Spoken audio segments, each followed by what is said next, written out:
Was that other world always there, or was it created in the moment that they had the realization of another world? Realization. See, it all depends on what you mean by you, because if by you have the conventional notion of a single human being, okay, each version of me does see a single world, carries out a single measurement. There it's just that if you had a God's eye view, you would see many versions of me with many outcomes. But it sounds like you just pulled that out of your ass.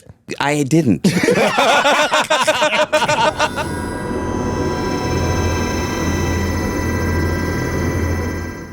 This is StarTalk.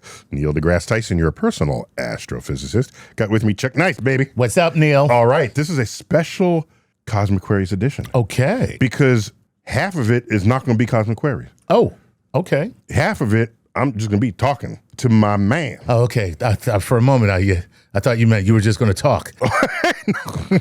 Up the street. Yes. Professor of Mathematics and Physics. At Columbia University. That's right. Let it go for Brian Greene. The returning champion, Brian Greene. Thank you. Fan favorite, by the way. You know that, right? Appreciate that. Our fans love you. That's great to hear. We love you because you're a theoretical physicist. Yeah. And while, of course, data matter, people like just thinking in an unfettered way about what could be true. Yeah. Or not true about the universe. And there's so many things being bandied about lately, especially in the quantum realm, that we thought we'd bring you in for a special recording where there are no time limits on this. We're just going to talk universe. Everything cool, weird, and wacky about the universe. Nice. Let's do it. And you're the man for it. Yes. By the way, when you're not here, I just sort of fumble over what I know, but when you're here, we got him. Yep. Exactly. Okay, so let's remind people, your specialty, I mean, historically is particle physics specifically? Yeah, I certainly came from the particle physics side, quantum mechanics, and then moving toward gravity, which of course is the other end of the spectrum. Okay. And that's what took me to string theory, which is this attempt to put them both together. Put them all together. We'll get there. We're totally going to get there. Nice. All right, so that means there's no scale of physics that's out of your reach. Well, I wouldn't quite go that far, but you are kind of covering it all, man. I'm just saying. Particles in the universe. What else is left? well, what's left are the complicated things. Ooh. Like the brain, like the mind, like consciousness, like biology, people. you know, Okay. We stay simple. You do the easy stuff. The physics is the easy stuff. You've written multiple best-selling books. Yeah, a lot. And the one people remember most, perhaps, was The Elegant Universe. Was that your first? That was my first. That was your first book? And it was a runaway bestseller. Yeah. Yeah, for W.W. Norton. And your most recent book in 2020 came out just in time for COVID. Until the End of Time. Yeah. Nice. Wow. Fitting, right? Very prescient of you. Yeah. If you were religious, it would be The End of Days. Right. The End of Days. So what I like about you is you have a breezy way with communicating your complex physics thoughts. And in no small measure is that honed in books that are written for the public, A. B, you're co-founder, I think, with your wife, Tracy Day, former news correspondent, who interviewed me many years ago. Yeah. I think for NBC? ABC. ABC, yeah. And Tracy Day co-founded the World Science Festival. Oh, wow. We did. Yeah. Now, that's just, initially, it's just being badass because it was New York. Which is the world, though. I'm not sure if you realize this. So I haven't attended as many of these as I have always wanted, but those that I attended, I thoroughly enjoyed the juxtaposition of the science and the art and the music and just science as culture. Yeah, I mean, that's the point. I mean, much of what your work is about the same thing. People need to see science as part of the fabric of culture as opposed to something off there on the side that you are forced to take in school and then you leave it behind. Right, you leave it behind. And so I think World Science Festival does that brilliantly. So Thank I you. want to congratulate you Appreciate on that. Thank year you. in and year out. It's still going strong. Yep. So before we get to Cosmic Queries, because we poll our fan base, our donors really, the Patreon members, and like they all know you. So they're coming in with questions hot and heavy, straight in. And I worry that I might be asking some questions that they'd be asking. Oh, well. Is that allowed? Yeah. So what?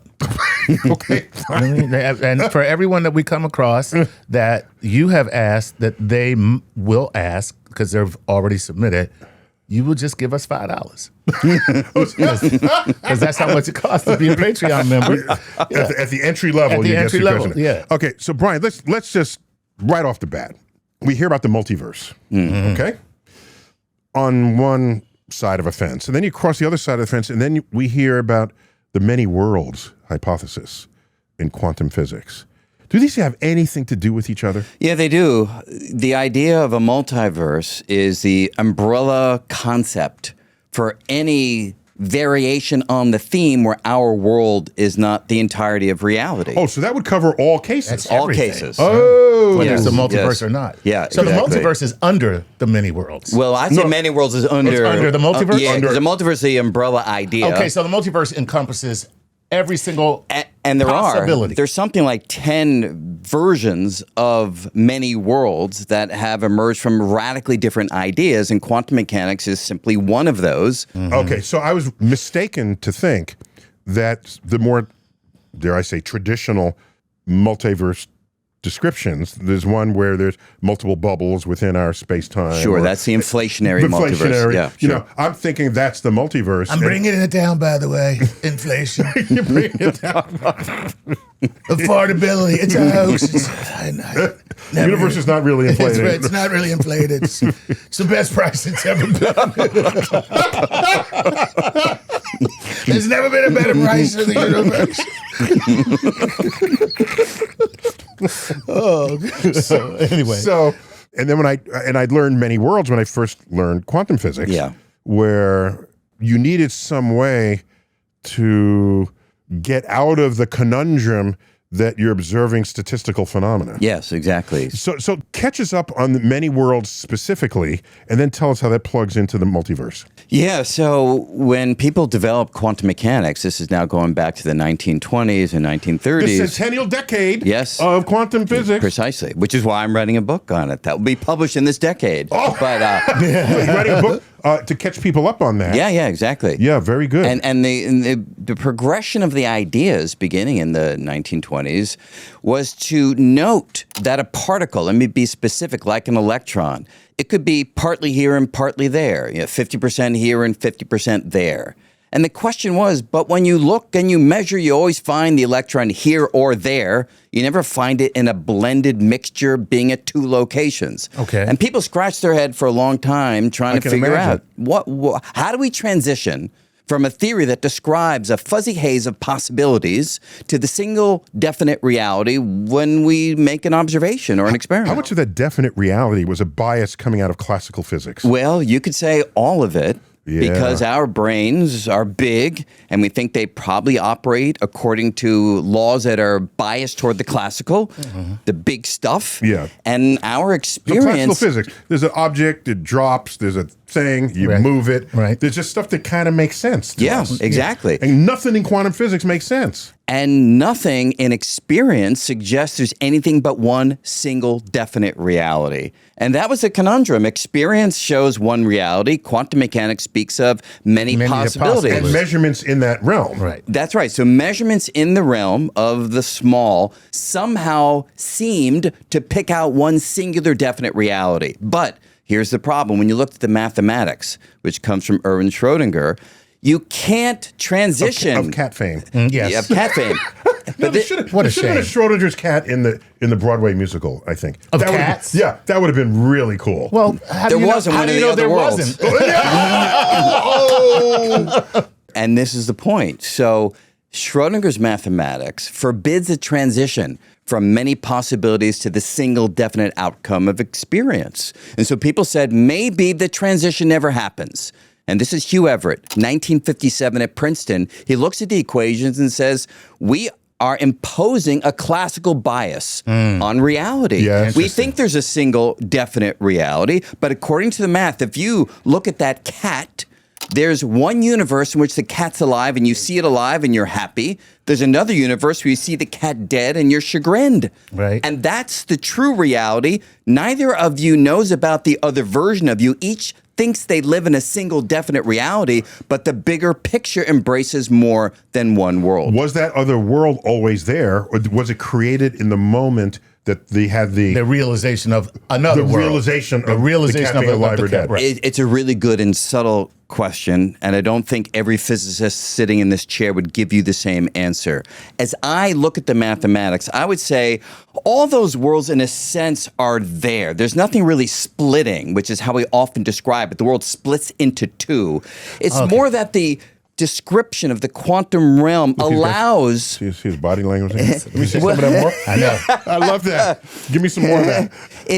The mathematical description now allows us to use the language of one world or another when that language wouldn't have been applicable before your measurement. But it's not like the world splits and splits and splits. It's all sitting there in some giant uber realm. Gotcha. So does the realization of the measurement, are you saying that there's a possibility that you're not measuring a definite thing at that moment or instant, I'll call it, in that instant? Or are you just seeing that and everything else is just still there, but like you can't see it because you're looking at this? See, it all depends on what you mean by you, and I hate to be so specific in the wording, because if by you have the conventional notion of a single human being, each version of me does see a single world, carries out a single measurement. It's just that if you had a God's eye view, which we don't have, you would see many versions of me with many outcomes. Okay, that is so freaky, man. But it sounds like you just pulled that out of your ass. I didn't. I assure you. All right. But that's an important point. Let me just emphasize that when Hugh Everett came up with this idea, it was the most conservative interpretation of the mathematics. Yes, it seems ridiculously uneconomical to have all these worlds, but the math, if you just take it at face value, this is what it seems to say. Nope, that's lame. Ready? Do you harbor questions about the universe? Some long-held bit of cosmic curiosity lingering within you? Or questions about anything at all? You can become a Patreon supporter of StarTalk. You have access to our exclusive question line on our website. Those are where we draw our questions for our cosmic queries. Some of the most extreme objects in the universe. StarTalk is a work in progress where we, every month, come up with some new way, some new idea, some new understanding of how to bring the universe down to Earth. We could not do that without your support. Thank you. And as always, keep looking up. So let's back up. You and I have chatted, we've hung out socially, and you confided in me that when you were a kid and when you were in school, if you picked a book off the shelf and there were no equations in it, you immediately put it back. Yep. Wow. Who does that? I gotta say, that's who does that? Okay, a math teacher's favorite kid. That's who does that. Every math teacher's favorite student. The teacher's pet in the math class. So you have a math brain. You have a brain wiring where the math is clear and present to you more so than any words or descriptions that surround it. I don't have a problem with that.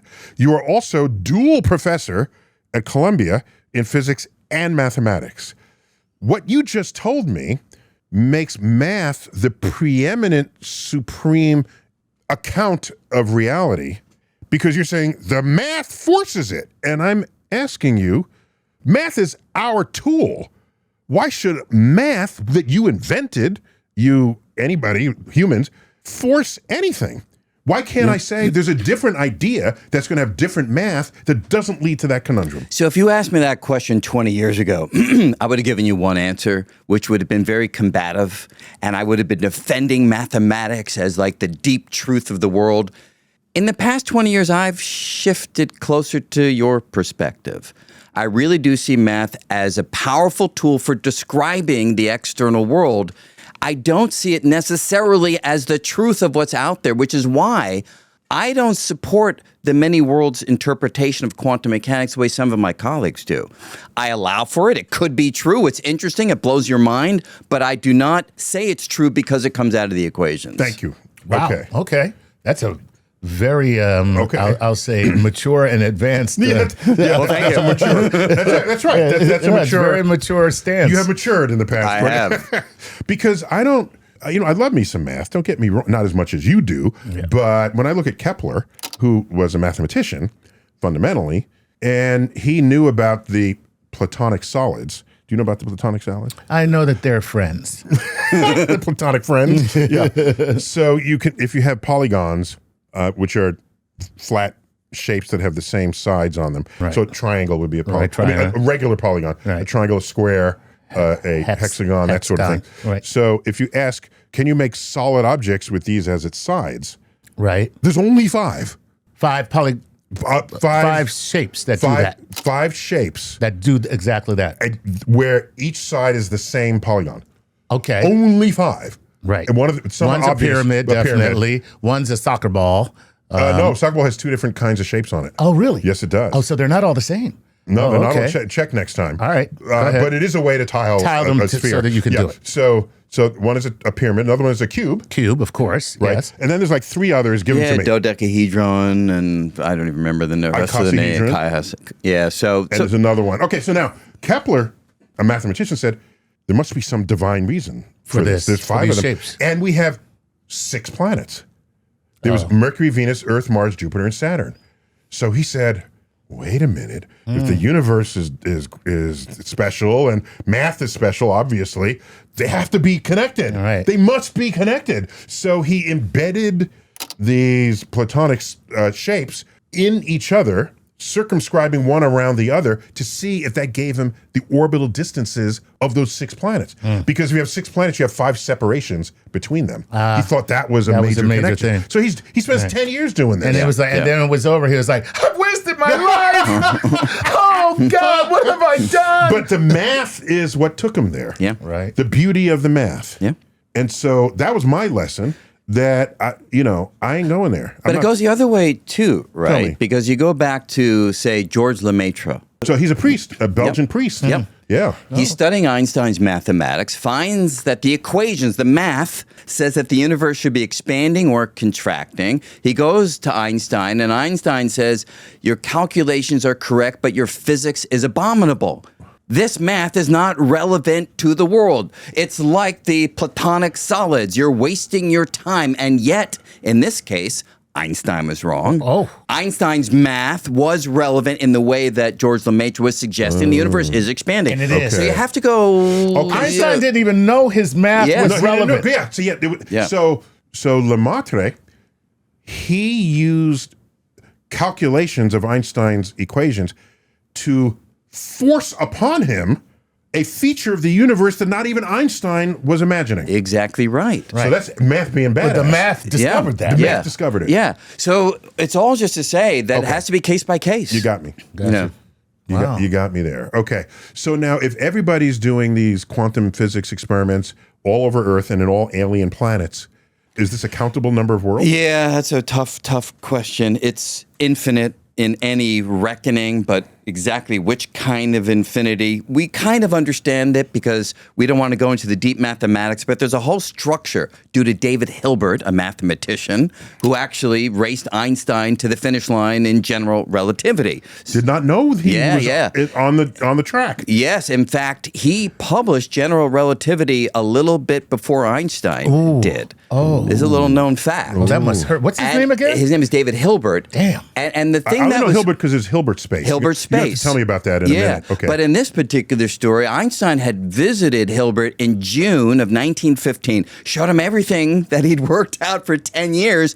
Then Hilbert took it the final step and published before him. In the end of the day, Hilbert said, no, it's your theory. It's your theory, Albert. I'm not trying to take it from you. That's very cool. But he did publish a little bit before him. Yes, Even though he would not have published had Einstein not visited him. Yeah, he wouldn't have known anything about this. He's a brilliant guy. But the point for quantum mechanics is that there is this thing that you made reference to, Hilbert space, which is the mathematical structure within which all these worlds live. And we understand the math of that pretty well. I did not know that. Yeah. So why does it need a mathematical structure in which they live? If you're going to describe things with rigor mathematically, you've got to define things. You've got to have the operations. You have to be able to categorize the ingredients.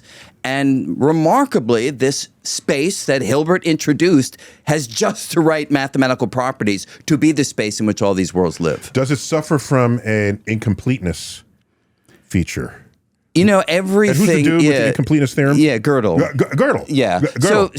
So Gödel had a very powerful result that any basically sufficiently complex mathematical structure will have true statements that can't be proven true within the axioms of that structure itself. So it just has to be asserted. It has to be asserted, or you have to somehow intuit it or feel it, or in the general relativity. That sounds a little suspect. But the deep question is: are there interesting physical features of the world that would be undecidable in this Gödelian sense? That's what I'm asking you. So is there a feature I don't know the answer. of general relativity where you part the curtains enough and then there's just some assumption you had to make? Yeah.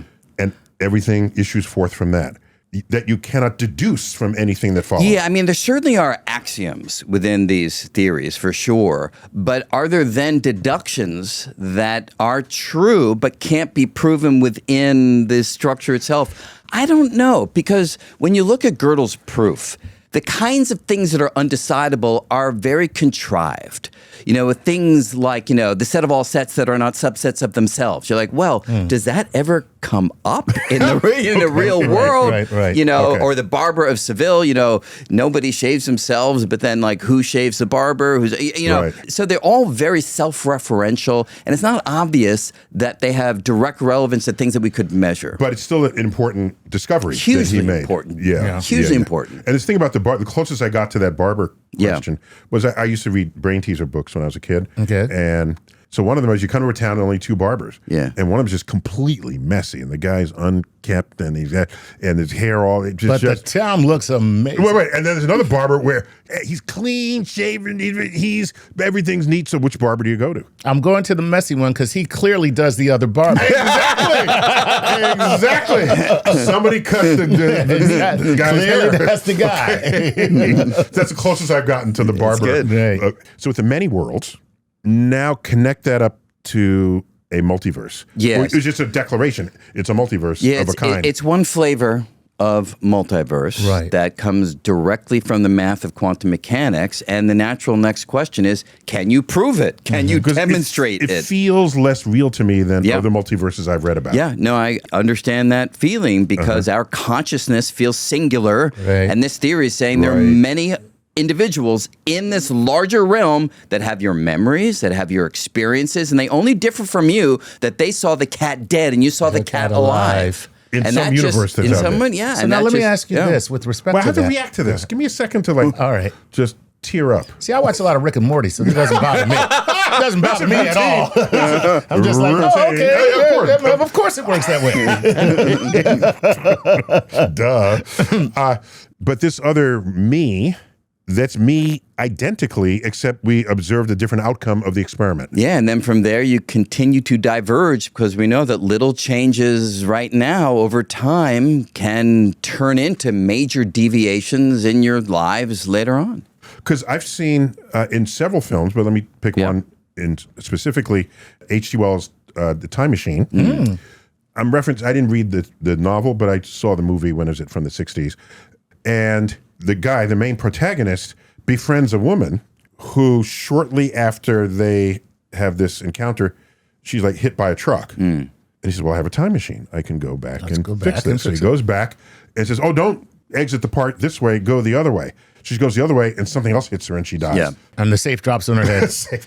One anvil. Right. And that, even better. Right. And so after 2 or 3 iterations of this, or in another one, she's mugged and killed. Yeah. He concludes that it was just her time, and he can't change fate. Can't change the outcome. Okay, but when I saw that, I said, the molecules of air that are around her are in a different place because she's displacing these molecules relative to these. That's a different universe. Yep. I'm not going to look at these as just this is the only thing that has to stay constant. Tell me about all the other little things that change relative to the big thing that you notice. Yeah. So in that version, I think you're right. If the person could really go back in time, change things, I think you would get a different universe. I don't know of any uber law that says certain major events or minor events have to be preserved. But in the quantum mechanical version, it's completely different. If you take on board this idea, you are committing to different worlds where things are radically different. No matter in what. one, she would live, and the other, she would die. If they are allowed, if these outcomes are compatible with the laws of physics, then they will happen in one or more of the worlds in the quantum mechanical multiverse. Wow. All things compatible with the laws of physics are realized. Are still a real. Wow. That's pretty wild, man. Okay, but all right. I love that, though. Wait. Stop. I love that. Here's the only thing that I can't get with that. All right. In that case, how do you reconcile infinity or an infinite number of worlds? Let me get there. So, okay, go ahead. So watch.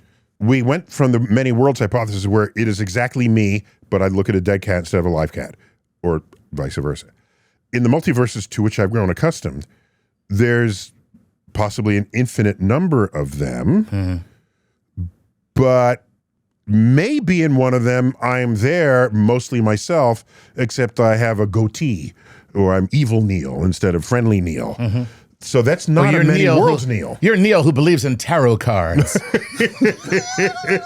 Well, so that's not a many worlds Neil. That's just another statistically configured Neil out of the random molecules in that universe. Right. But the beautiful thing about the quantum mechanical multiverse is that when you study the possible worlds that can emerge, they embrace effectively anything that would have a non-zero chance of occurring. Okay. And that's anything, in effect, that's allowed by the laws of physics. So if the laws of physics allow you to have a goatee, then there will be a world in the many worlds where you do have a goatee. Right. But in that world, that's a different me looking at the cat, because the dead cat, live cat version of me, they each have a goatee. Yes. So if it's a very minor event, like doing a single observation, usually a single observation can't yield such a radical change immediately. It'll be you without a goatee in one, you without a goatee in another. But then if you wait long enough and you accumulate the huge number of ways that you could have gone left, you could have gone right, you could have gone up, you could have said yes, you could have said no. When you put all of those possible, now you get to a whole different world. Yeah, now one of them results in you having a goatee because that came along for the ride in that particular world. Right. So here's what I want to know. Back to the infinity. Yeah. Are there a finite number of particles in this universe? There are a finite number of particles in the observable universe. But the universe could go on. It could go on forever. Far. Okay, then that beyond answers the horizon, my question. We don't know. Yeah, because my point is, then that means there's a finite combination of all these particles that could create these worlds.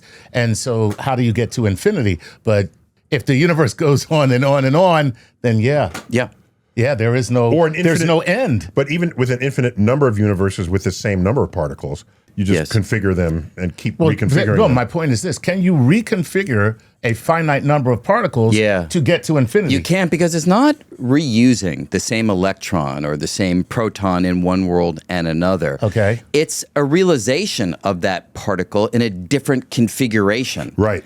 And that's so there's not like a conservation of particle number. Wow. So I used to be into I used to be into big numbers. I still am, but I haven't stayed with it. And one of my favorite big numbers was Skew's number. Do you know Skew's? I don't know Skew's number. It's 10 to the 10 to the 10 to the 34th power. Okay. And if you play that out, you get the total number of configurations of all the particles in the observable universe. Right? So it's as though if the universe were a cosmic chessboard, it'd be the total number of possible moves Right. Because you're not counting objects at this point. No, you're of course. counting events. You gotta- Sure. You're counting things. Yeah. Combinations. Combinations. So Yeah, I would get a different number if I was to use the entropy of the observable universe, which we can calculate from the dark energy. I would get a 10 to the 10 to the 120. So okay. Is that much different from 10 to the 10? Yeah, to so the I think 10 it has to do with 34? whether you're only looking at material particles Yes. Yes, it is. versus the energy that. Oh no, well, yeah. of course. Yeah, Yeah, the energy yeah. is all in there too. Yeah, yeah. Yeah, this is just counting up the physical particles. Sure, that makes sense. Okay. Cool. So do we actually know the amount of dark energy that's in the universe? I mean, We measure it. We do measure it. We do measure it All right. by the rate at which distant galaxies are accelerating away from Right, us. exactly. And it's this ridiculously small number Okay. in the units that we typically use to measure these things. And that translates into this particular number for the entropy, the number of states that the universe can possibly be found in. Right. Okay. That makes sense. But the question you asked before, if we could return it for a second, because it is this issue of infinite number of worlds. Yeah. Wait, just before you get there, I just want to remind please, people that when you say if there's a chance something can happen, no matter how small, Yeah. you multiply that very small number by infinity, and you get a real number. And you get many worlds. You get many in worlds. which that Right, right. that small probability thing could happen. Exactly. So the infinity that where you're about to go Right. helps bring out of the depths the statistically unlikely possibilities. And that to me is the Achilles heel or a potential Achilles heel of this approach. And again, I have to say, different people in this chair, they will say different things. But the issue that many of us have taken with the many worlds is just that. If an outcome has very small probability, right? That should mean it's very unlikely to happen. But from the analysis that you just gave, no matter how unlikely it is to happen, it will be realized in some world. Mm-hmm. So what does it mean to say something is unlikely if you're sure it's going to happen in some world? Exactly. Yeah. Yeah. Yeah. It's- Now, It's like having a drink. It's 5 o'clock somewhere. So we encounter this in astrophysics where we talk about supernovae as being an extremely rare event. Okay, not all stars will go supernova, and even Right. high mass stars, some go black hole. Right. It's rare. Right. However, the galaxy has 100 billion stars in it. There's 100 billion galaxies in the universe. So when people realize if you have enough of a sample size, you could deliver every single night supernova into your catalog. Right. Yep. It's a rare event that happens often. Exactly. Right. So that was initially kind of hard to explain to the public. Yeah, yeah. How you get that. Yeah, so we have a version of that in the Yeah. quantum mechanical multiverse, but it is more of an issue because you're guaranteeing the existence of a world, a whole world filled with the observers and experimenters who are guaranteed to see the most unlikely things on a regular basis. Right. And that is an issue. Now, there are some people who work on this who say, we've solved that. Just read our paper, read our book, and they do some interesting mathematics. I am not convinced. And that, to me, is where the issue is. Okay. Interesting. So let me ask. I think we chatted about this over lunch a few moons back. Thanks for inviting me. Oh, it's in your inbox. I missed that. And forgive me, I might have had this conversation with Brian Cox. So Sure, yeah. forgive me because you're my favorite physicists out there. So do you feel bad that I have another physicist who I? A little bit, but it's all right. So I learned this early because I said I was into big numbers when I was a kid, that there are levels of infinity. Yeah, I think there are at least 5. you can keep on going. There's more- right. Yeah. You buried the lead, guys. Now you got to explain that. You can't just say that. You weren't at the and lunch, Move so do I- on. should I- That there are levels of infinity. Yeah. But you weren't at the Do lunch. you know how counterintuitive that is? I know. You weren't at the lunch, so do I have to drag you behind us? I know, man. Listen, I'll take a doggy bag, okay? Because that's crazy what you just said. Well, we'll explain that in a minute. All right, go ahead. So, I kept thinking to myself that you can have an infinity of universes, and that would not be a big enough infinity to exactly reproduce me, and that you would maybe needed higher levels of infinity to get all the combinations that people like to talk about in the multiverse. Right.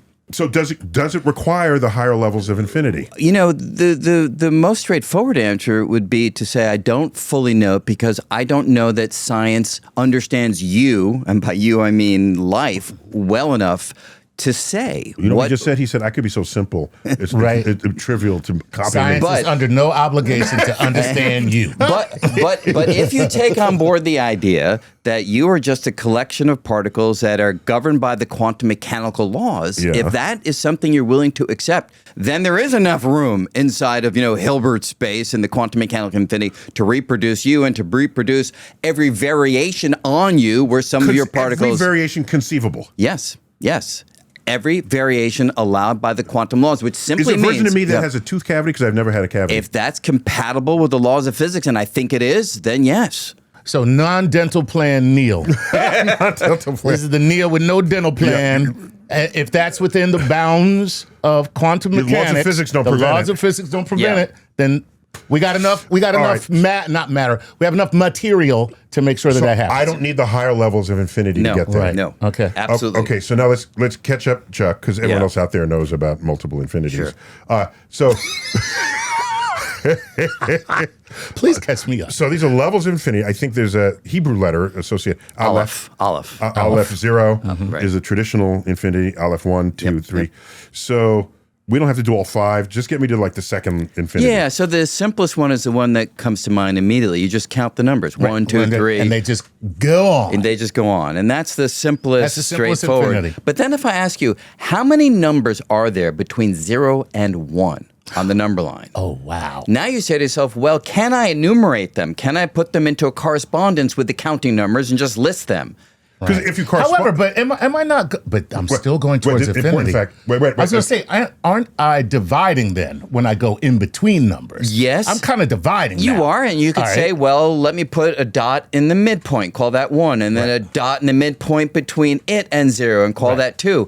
You won't cover all the numbers, and there's a wonderful. I'll never reach 1 because there'll always be a place where I can once again put something in between 1 and where I am. It's another way of saying it, but Cantor had a powerful argument that's actually pretty easy to understand. We'd need to write it out for me to show it to you. But he established that if you try to enumerate the numbers between 0 and 1, just list them, you will fail. You will always miss some. And therefore, there are more than an infinity of numbers between 0 and 1. And that next level of infinity is the version that Neil was referring to. That would be Aleph 1. Wow. Yeah. Alice, give me my bag. I'm going to need my weed. Okay, so you just skipped by it, and I want to make sure we can contemplate it briefly.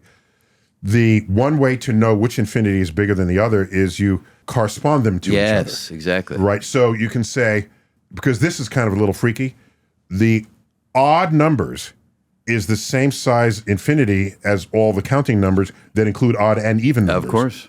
Now, how do you get that? Well, you could take any given number and say multiply it by 2 and add 1 to it. Mm-hmm. And in that way, you're certain to get an odd number. You get an odd number, and Guaranteed now you've lined up the numbers 1, 2, 3 upward, and the list that it corresponds to are all odd numbers. They all just go up. Yeah. Damn, that's wild. Okay. Wow, math is kind of cool. Yeah. Who knew? Okay, and just to taste it, if I remember correctly, Aleph 2, does it go into another dimension? The number of lines in 3-dimensional space is a bigger infinity than the counting numbers on a number line. Yeah, that may be a way of saying it. I'm not sure. There are many ways of expressing these infinities, and there's actually a kind of almost an algorithm that allows you to start to build up this set of infinities. You can look at subsets of subsets and things of that sort. Right. Look at power sets, as it's called. And so it's a astoundingly strange idea, which is why mathematicians who thought about this in the early days... You're all in asylums right now. I'll never get to 1. I'll never get to 1. I'll never get to 1. I'll never get to 1. Chuck, that is so rude. So And if you go to higher dimensions, in principle, does that take you to not necessarily greater infinities? No, I mean, if you start to look at the number of points in the plane, Points on a line versus points on a plane. So you have to be fairly Careful. sophisticated in how you build up these infinities. Okay. But for our purpose, there is this thing that we've made reference to. It's a bit abstract, this thing called Hilbert space. And we understand it reasonably well. It's an infinite dimensional space that David Hilbert developed, but we understand it well enough to say it does have enough room to embrace all the quantum mechanical It has states. infinite dimensions. You think it Yeah. has enough room? Yeah. And within that space, in principle, there is a place that describes you. All right, so now, I am, however improbable, in the configuration of atoms and molecules. Even here, in this actual reality. Okay, so have you thought much about whether or not something can exist and whether or not it does? The likelihood of such things? And it's a mind-blowing thing. Tell me, when take you me think there. about the sequence of steps by which you came to be, and I'm saying, let's go to your childhood, to your birth, and let's keep on going further back, your grandparents, let's go all the way back to the Big Bang. And if you look at the sequence of steps from I the have Big ancestors Bang, that go back to the Big Bang. you do actually. We all do, as a matter of fact. we all do, right? That's how we get here. You know, we we have collections of particles that are configured in a certain way, and they have a history. And it's that history which resulted in them being in the configuration that's called Neil deGrasse Tyson. Okay. And if you look at the sequence of quantum steps, each of them are incredibly unlikely, and the collection of those sequences is innumerably huge and therefore incredibly unlikely. And yet here each of us are. So what do I do with this information? Well, I think it gives you Want a me to feel certain special? Well, you know, if you want me to be a little bit sappy, Yeah. you know, I think it inspires a gratitude. The unlikeness of us being here at against all. of being at all, and therefore is a certain kind of thankfulness that the universe turned out in a way that gave us a brief moment to stand up, look around, and appreciate everything. That's wild. So now I'm looking at that and immediately going back to our previous conversation about the two observers. Okay, With the dead cat, with live the dead cat. cat, live cat, and the many worlds. What you just said can negate that, Yes. meaning that also there are an infinite number of worlds where there's just no Neil, and then there's an infinite number of worlds where there is no cat, and then there's an infinite number. You're absolutely right. And I think that's one of the lessons if you take the many worlds approach to quantum mechanics to heart. It is saying that clearly we are compatible with the laws of physics because we're here, existence proof. Right. And if you take the many worlds seriously, then we were guaranteed to live in some world in this grand collection of many worlds. Now, in some sense, this world is incredibly unlikely within the panoply of possibilities. But you're right. In that sense, we were an inevitable outcome of the quantum laws because we are allowed by those very laws of physics. Okay, Yep. right. But Brian, I have a more anchored version of what you just Yeah. said that I credit to Richard Dawkins. Yeah. If you look at the total possible genetic combinations that will make a human being, a viable human being, Okay. it's a stupefyingly large number. Like 4 to the 3 billion or something, right? Yeah, it's No, crazy. It's or 10 to the 30th power. It's high. Right. Yeah. What matters is not even how big it is, Yeah. but it's vastly larger than the total number of people who have ever been born. Right, yeah. Which, plus or minus, it's about 100 billion. Yeah. Okay? So, Dawkins' point is we should cherish life because most people who could ever exist will Don't. never even be born. That's right. Yep. Yeah. So we can be sad that you die, but he describes those people who die as the lucky ones Who got because to live in the first because place. you can only die if you got to live. Right. And for me, that's a little more anchored than Yeah, but to take the point we were saying before, if the multiverse version of quantum mechanics is the right way of thinking about it, They did. then get a they did chance live to if their genetic sequence was compatible with the With the laws of laws of physics. All right. So, Right. you know, so that I'm not So special. don't feel Yeah. bad for all those little swimmers that didn't quite make it to the egg.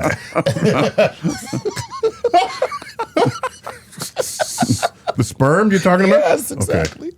So, Brian, I get this question often. Surely you do as well.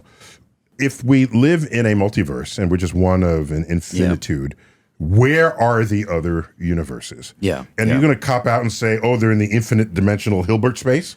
Well, it's easier to answer that question for other flavors of multiverse, like the inflationary multiverse that you made reference to before, because that's the simplest. That's the simplest one to give picture. Us that one. So those are those other places within our own. We're in a bubble, right? And there's another bubble over there in the same sort of space-time. In the same construct. In the same construct. Yeah, because according to inflationary cosmology, as you're making reference to, there was an energy field that gave rise to repulsive gravity that drove our Big Bang, but the math shows that it would not have used up all of that energy in the process. Some would be left over. The leftover energy would yield another Big Bang, and it would not be fully used up, yielding another Big Bang. And so these distinct Big Bangs, as you say, would give rise to these sort of bubbles in a big cosmic bubble bath. Okay, so that's in one construct. Yeah. Okay, but now there are other variants of multiverses where it's sort of separate. Yeah, detached. when you talk about the quantum mechanical multiverse, it's much harder to think about where those other worlds are.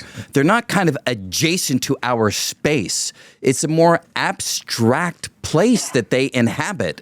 And I'm going to try to avoid using the word Hilbert space, but that's the mathematical architecture within which we can see these worlds existing.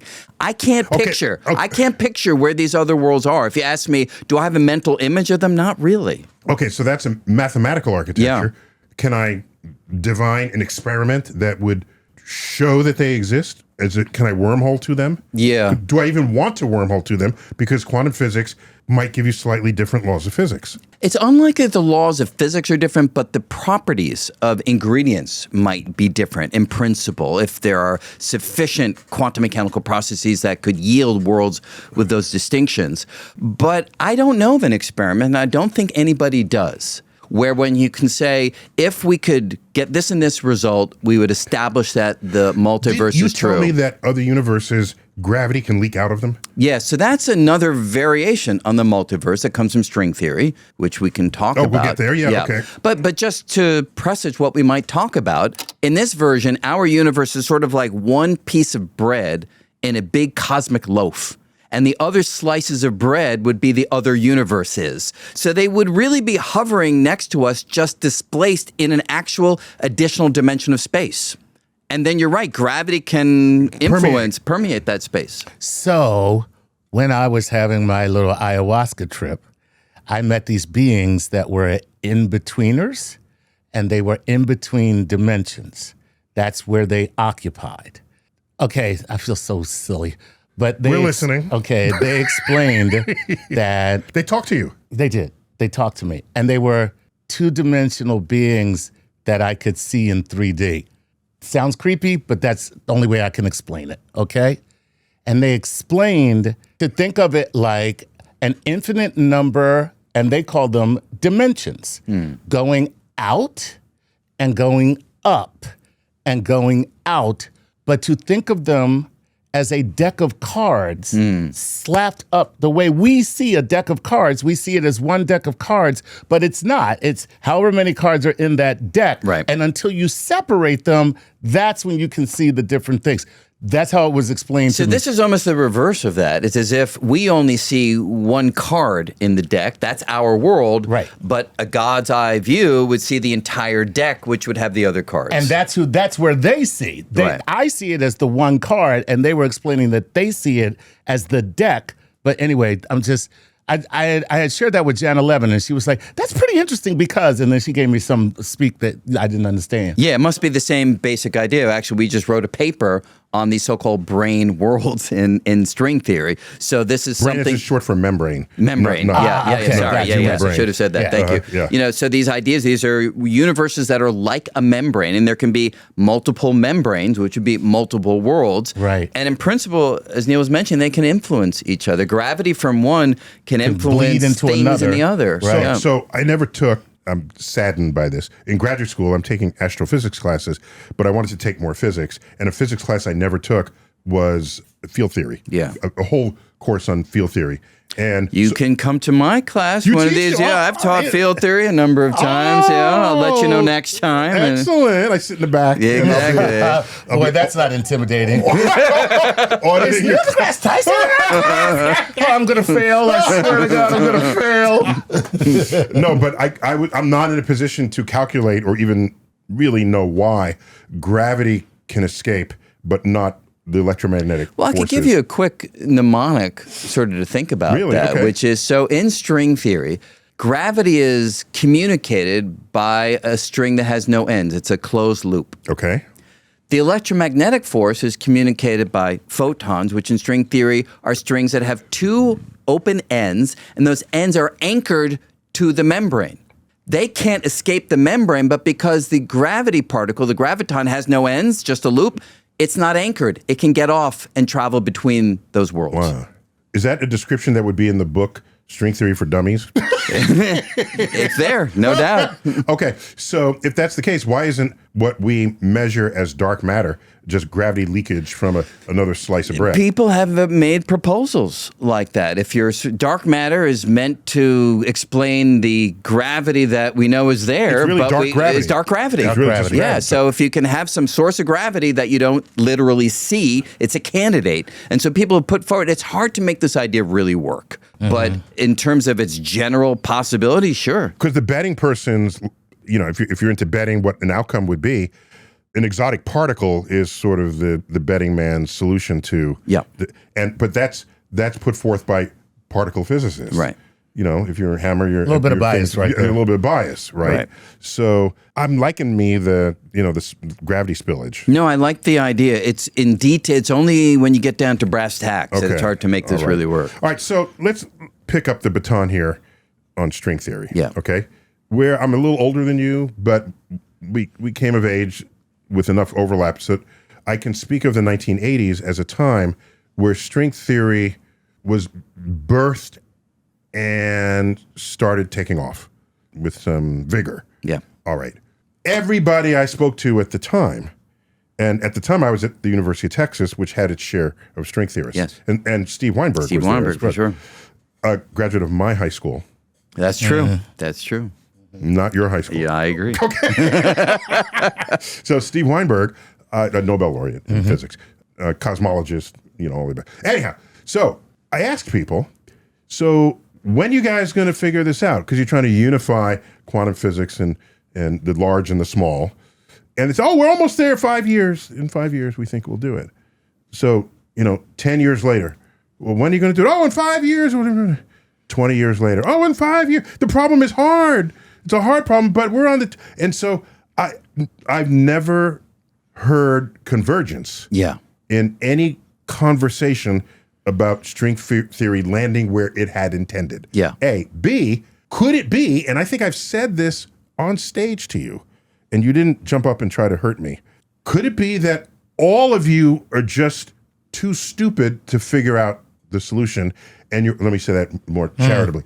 Are we awaiting the birth of some 21st century Einstein to see the solution here that none of the rest of you are? Yeah, it's all possible. First off, I would never have said 5 years back then. It's a very dangerous thing Okay. to make a prognostication sign of of that sort. enthusiasm, Yeah, though. there was huge enthusiasm. But look, string theory has done miraculous things since the 1980s, and I'm happy to sort of list the achievements, but you're right. It's not done the one thing that ultimately matters, which is make a prediction that we can test, at a particle collider and determine whether these ideas are correct. And it could well be that we just don't have the brain power to get there. And it may not be that we're awaiting the birth of the next Einstein. Maybe we're just awaiting the next configuration of AI that may be able to do what we as individuals have not been able to do. I do think there's a real possibility of the nature of research changing in the next 5 to 10 years. If I said 5 in the next 5 years, you hear that? You did. I did hear that. This one I'm willing to stick with, though, because, I give you an example. I mentioned this paper that I wrote with Jana Levin that you make reference to.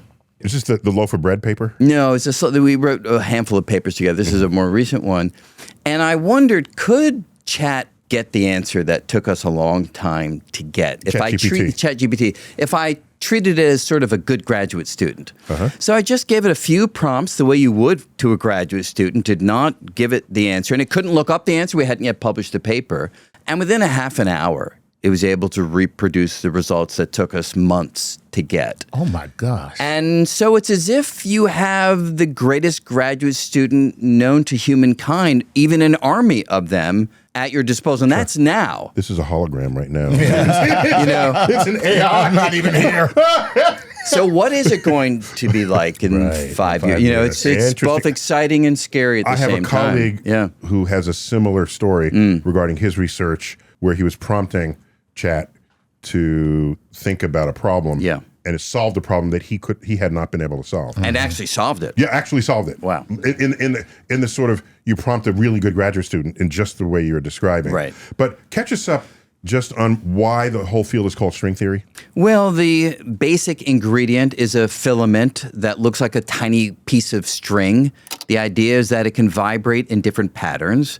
And the different particles that we know and love, electrons, quarks, neutrinos, and so forth. Fundamental particles. Fundamental particles would each correspond to different vibrational patterns of this new entity called the string. So the string becomes the fundamental particle. Yes, and it's a unity because it's one thing that can manifest as many different things, depending on how it's vibrating. Which is, for people who like unity, this is a beautiful thing. It's a beautiful thing, and it goes even further. When you look at the math of this, you find that not only does it unify all the particles, but it unifies quantum mechanics and general relativity, the laws of the small and the laws of the big. Does it do that for free? It does that for free. It just comes out. I'm telling you, you look at the math. That's a nice fact. That's really nice. Let me, you look at the math, right? You stare at the equations, and out pops Einstein's equations from general relativity. But to whom does it pop?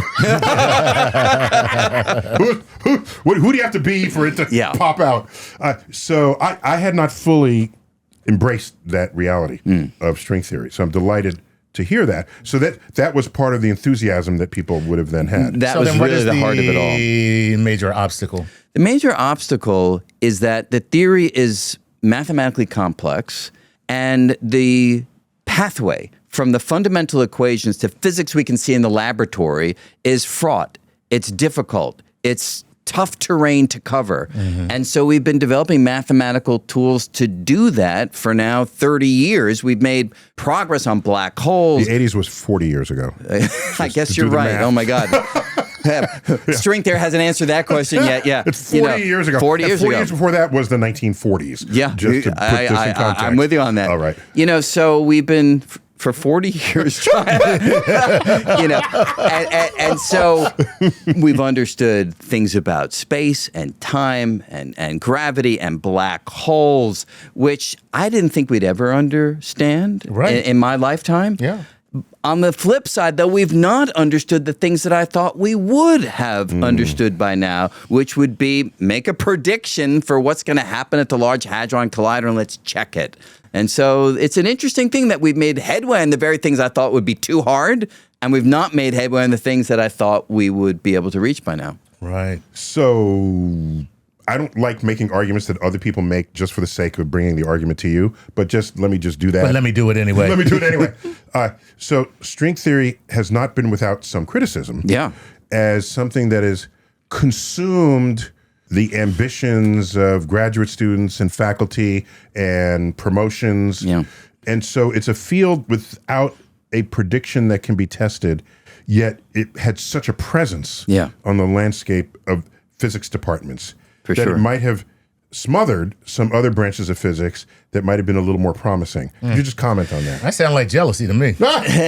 Well, it's an interesting argument because the very graduate students and junior faculty and senior faculty who this person who's making this argument fears may have wasted their time not looking at something more promising, you gotta assume they're really smart people because they're the very people you think who could have pushed the frontier of another field. And if they're that smart, allow them to make the choice for where they think the greatest promise is. Yeah, who are you to say that they're not going to? Yeah, so it's not as though somebody was like putting a bag over their head or putting a gun to you. They were looking at the ideas that were out there, found the string theoretic ideas so compelling that that they were willing to take a chance.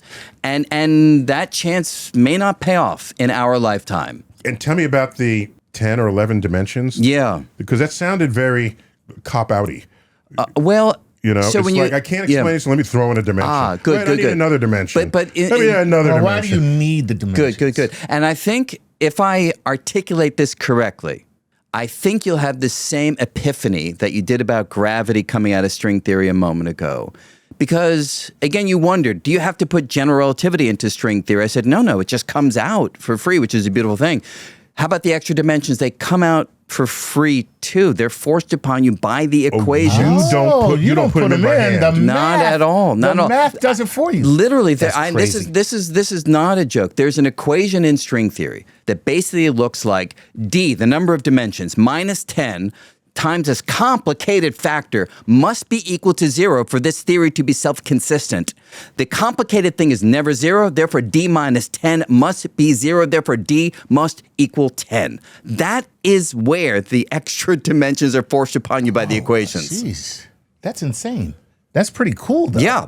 And I mean, that's So 10 dimensions. Wow. So we don't experience them. Why? because we believe that they're probably too small for us to see with the naked eye. I don't know what Or a small dimension means. it means that if you head off in a given direction, you kind of return to your starting place so quickly. You can think about a straw, right? A straw has a long dimension that we can easily see, but it has a curled up circular dimension. And if that circle, of course, we can see that with the naked eye, but if you made that You're circle sucking liquid through it. Yes, but if you made that circle smaller and smaller and smaller, at some point you won't see it at all, and you'll think it's just a line. You've hidden the extra dimension. So all the other dimensions are hidden. We think that is one explanation for why we don't see Can them. anything Yes. exist in those hidden In dimensions? fact, I was going to call the Elegant Universe Hidden Dimensions. That was the title I was playing with back, 25 years ago. But anyway, yes, exactly. All right, so you're hiding the dimensions from us. Yes. Okay, but Now it has to be there. that is by hand. So when we look at the math, the equations don't tell us these extra dimensions are really tiny. Instead, we're doing what you accuse me of perhaps on other things. We're saying, how can we make this theory compatible with what we see? Let's envision that the extra dimensions are really small. Got it. Okay. And so a string is 10 dimensions. A string is living in a 10-dimensional space. Right. Okay. Now, why would a string be fundamental and not, because a string is one-dimensional. Yeah. And dimensions are just dimensions.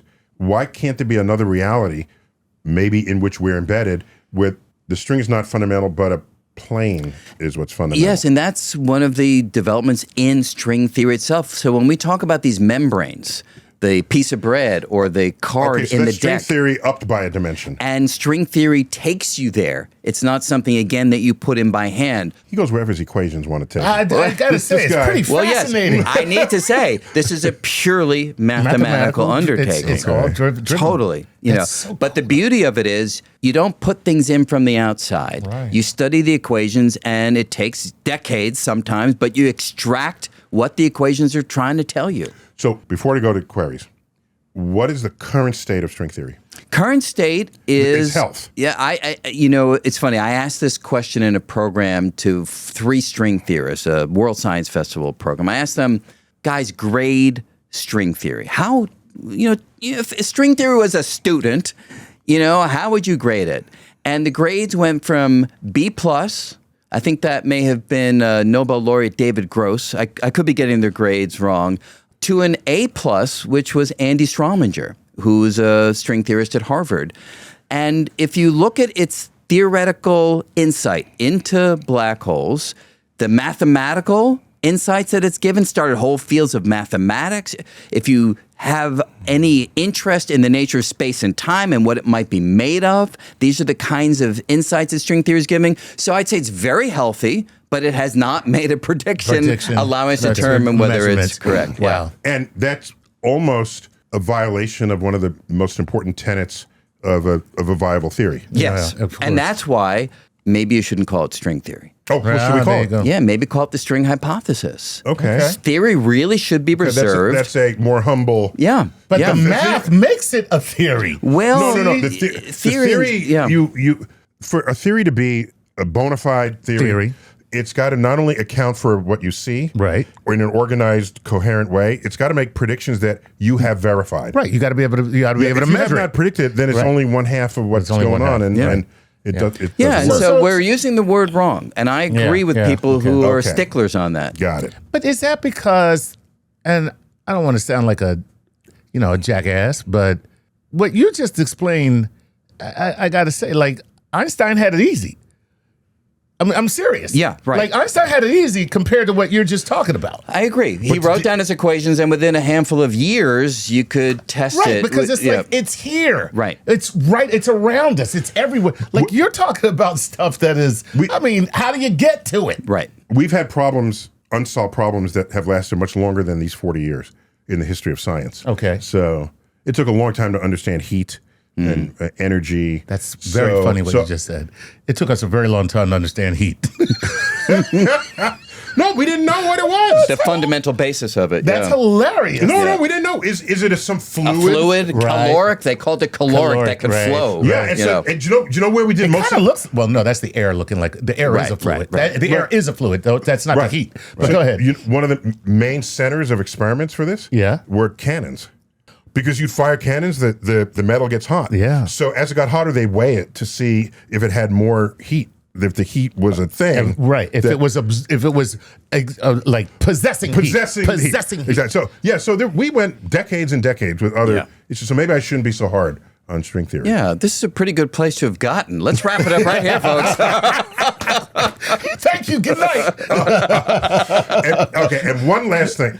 I want to hear it again just because it was so beautiful. All right. So beautiful. Just speak to me, Brian.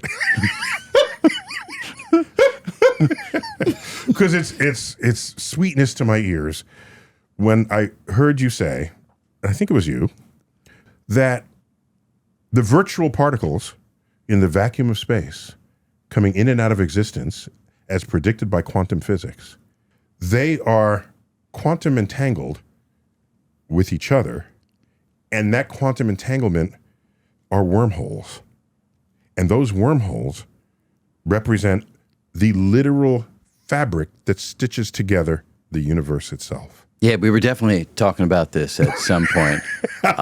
This is Where are we on that? well, it's a beautiful idea. It really comes from Lenny Susskind and Juan Maldacena and a whole army of string theorists who've developed these ideas. Leonard Susskind, he came here, gave a talk, one of our evening talks at the planetarium. Yeah, he has wonderful books. Very innovative guy. Yeah, I mean, he's driven physics for decades. So he and Juan Maldacena realized that these quantum entangled particles, which Einstein really, in a sense, predicted in his EPR paper, Einstein, Podolsky, and Rosen in 1935, may be connected to another Einsteinian idea, which he came up with 2 months distinct from that first paper, an Einstein-Rosen paper on wormholes.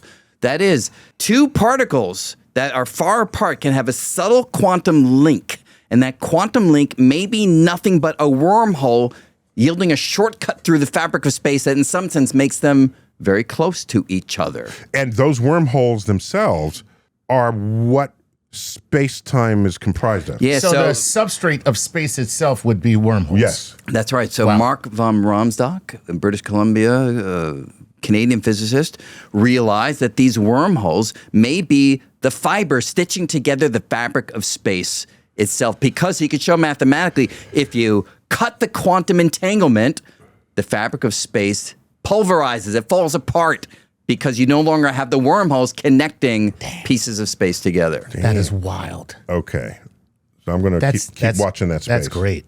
It's time for Cosmic Queries. All right. We should have some jingle or something or some animation. Some animation would be good. Cosmic Queries. Right. Questions asked by you, if you're a Patreon member, knowing that our guest today is Brian Greene, the one and only. So we have a starter question Yes. from one of our own producers. Yeah, Tamsin, our producer. Yeah. Our taskmaster. Yeah.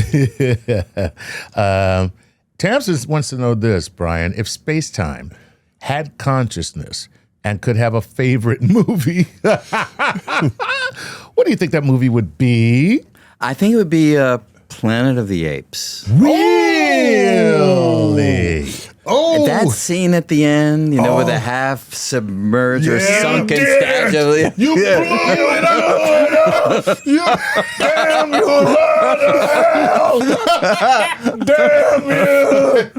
That's it.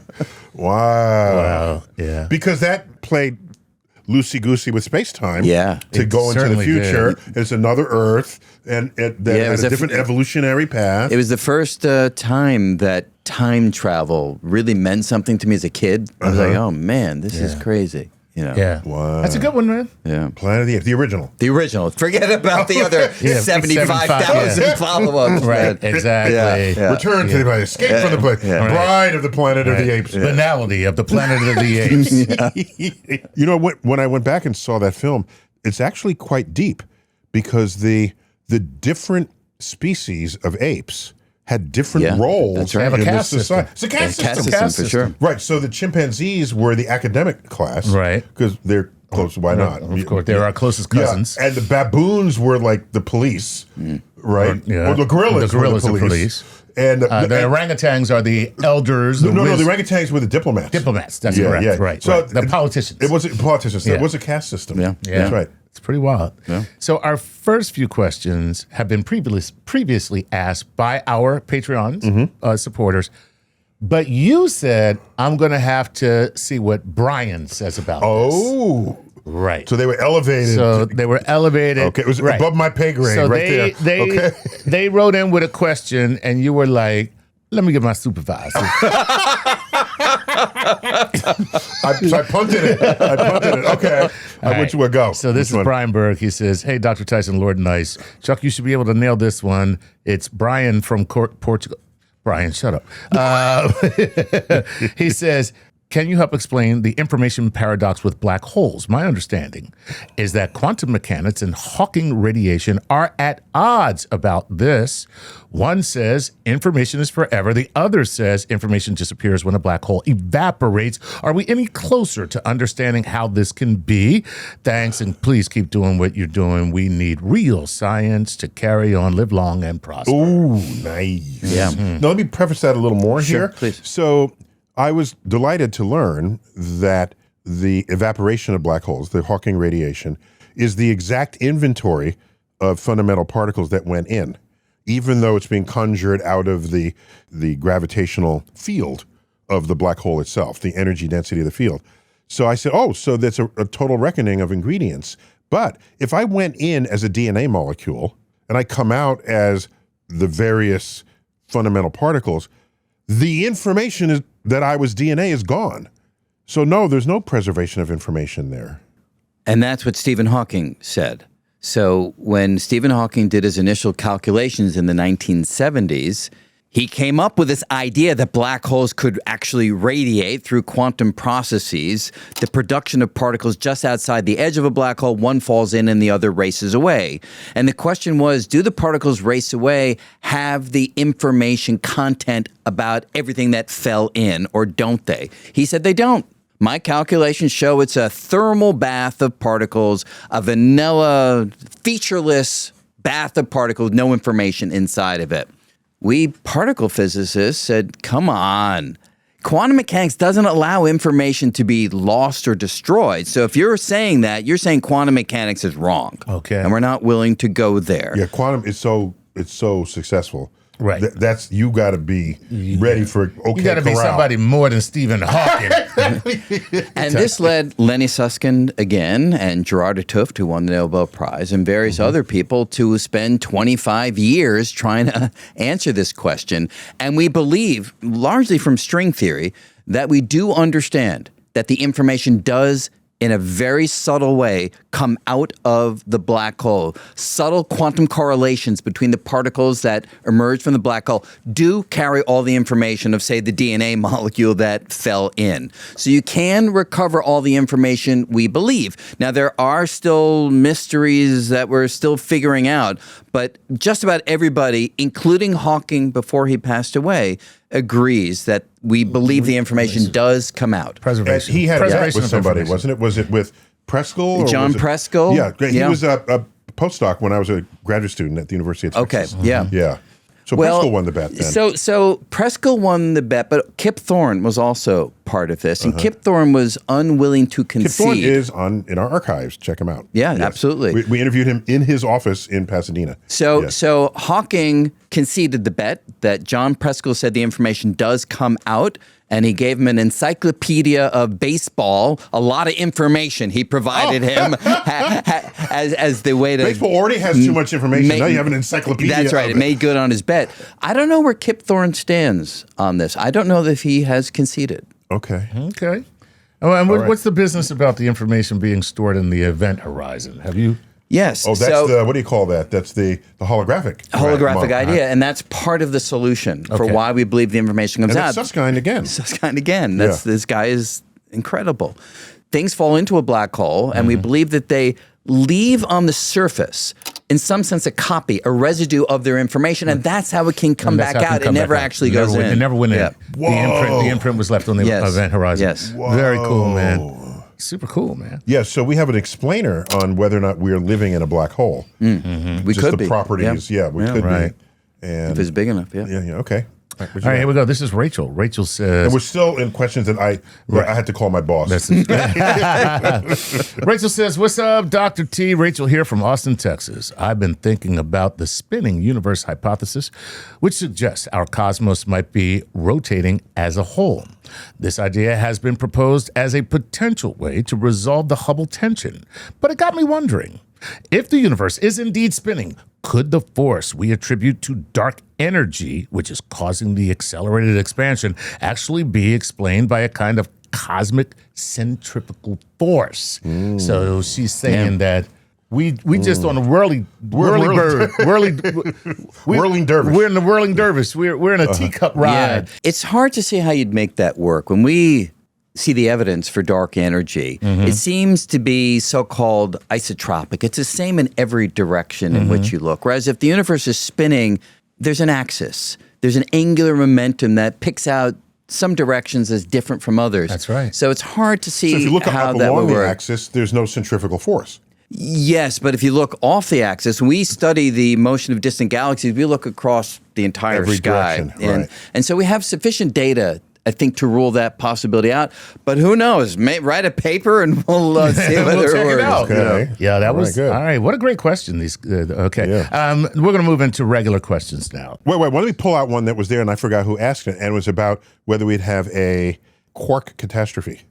So we had a Patreon member write in. The questioner knew that if you have two quarks in some kind of nucleon, then you try to pull them apart. There's a point where that snaps, but you've invested so much energy in it that two new quarks show up in that instant. Now you have two pairs of quarks, right? We good with that? Yeah. Okay. So in a black hole, or maybe in the Big Rip, either, let's look at you're descending to the singularity. The two quark particle falls, tidal forces get greater and greater, and then it splits the two quarks. So now we become two pairs of quarks as they fall in. Then it becomes 4 pairs and then 8 pairs. And it'll just be this unlimited increase in the number of quarks as it descends to the singularity. Why doesn't that happen? Well, you do feel tidal forces as you get ever closer to the center, for sure. But I'm not a quark. And it's a finite time scale between when you cross the event horizon and you hit the singularity. And I could well imagine that particle pairs are created in the last moments of this. But whether all of the energy gets transformed in this way, that seems unlikely. You'd have to calculate it. After I rethought about it, it occurred to me it's pulling that energy out of the black hole. So it would evaporate the whole black hole. Oh, if they're thinking that an infinite energy transfer, then yeah, absolutely. Everything is finite timescales, finite energies. And so, yeah, exotic processes can certainly happen when the gravitational force is that powerful. Right. Now, of course, when you get to the singularity, we have no idea what actually happens. Because you string theorists haven't figured it out yet. We have not. But that's actually a real point. That's one of the goals that we've not yet achieved. And the Big Rip would be the same thing. There's a point where the that's true too. Yeah, expansion of the universe, if it was sufficiently high, would get on the scale of nucleons and split apart the quark-antiquark pairs, and then make another pair and just keep doing that. Yep. I mean, there are many other processes that can happen in the world, so I wouldn't just focus on this. There are all sorts of ways that energy can transfer from the Big Rip or the gravitational energy of a black hole into particle production, into various kind of processes. If it just creates a whole universe of quarks. You'd have to sort of calculate the rate at which those processes happen versus other things. Maybe it eats the entire dark energy universe. Inside but we're still inside the black hole here? No, now we're just looking at the Big Rip. Yeah. I'm just wondering if this keeps happening, it's using up the energy of... But then, of course, if that were the case, it would no longer undergo the accelerated expansion. Exactly. And It would halt the expansion. It would halt the expansion. Exactly. Yeah. Okay. All right, this is Michael de la Morena, who says, is time a dimension or a field? It seems more like a field because it can be affected by gravity. That was another one that I punted to Brian. Mm-hmm. Is time a dimension or a field? Well, I'd say the deep lesson of Einstein was that space and time can be affected by their environment, and they in turn create the very environment that then reacts on their own shape and structure. Mm-hmm. And so we usually think about time as a coordinate, a label telling us when things happen, just like coordinates in space tell us where things happen. And the unexpected thing is that label, the amount of time between two different locations, can be influenced by the force of gravity. Right. But that doesn't require that it be a field. Yes, it doesn't require it be a field. Right. To be influenced by a force. But I understand the intuition because we used to think that the labels, the locations of where and when things happen in a Newtonian perspective, they're just inert. They just sit there. They don't do anything. Mm-hmm. Einstein elevated them to be dynamical qualities of the world. And that's the deep lesson. Very cool. All right. Great question, Michael. All right, this is Cody Rosenberg, who says, hello, doctors and Chuck.